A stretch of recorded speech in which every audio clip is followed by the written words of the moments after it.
Hey everybody, thanks for checking out my video. I've got a Sears Kenmore. This is a model 1560. What I'm going to show you how to do today is thread the top thread, thread the bobbin, and raise the lower thread and get ready to sew. So thanks for checking out my video, and here we go. Alright, first things first. You need to take the spool of thread and place it on one of these spool pins. Doesn't matter which one, just make sure that the thread is coming from the back side of the spool when you place it on the pin.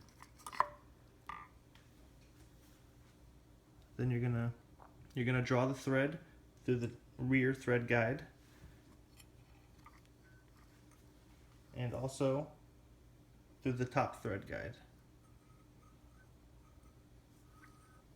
and hold on to the thread. Next, we'll take our thread, holding the spool with your right hand, pull the thread through the tension discs. The spring wire loop should be pulled up until the thread passes beyond the beak hook. So pull that, and now the thread is beyond that beak hook right there. And so you can see that it's in place. After the thread is slipped into the hook, allow the spring wire to return to the position. Then continue threading through the front thread guide.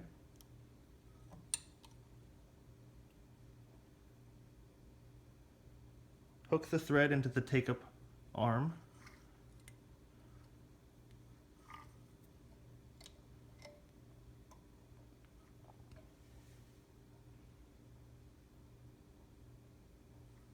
Again, you're going to want to make the thread go behind this hook.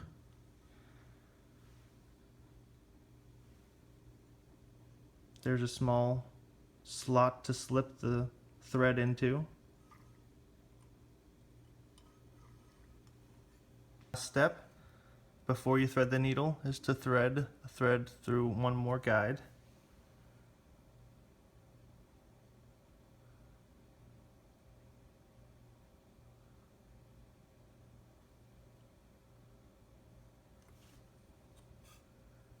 And then always thread from the front to the back.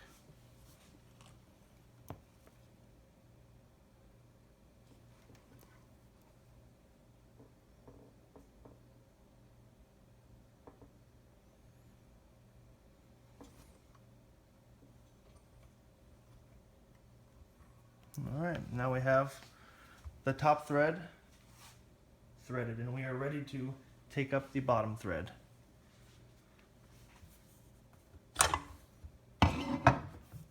I've already taken it up, so I'm going to undo that and show you how to reset it.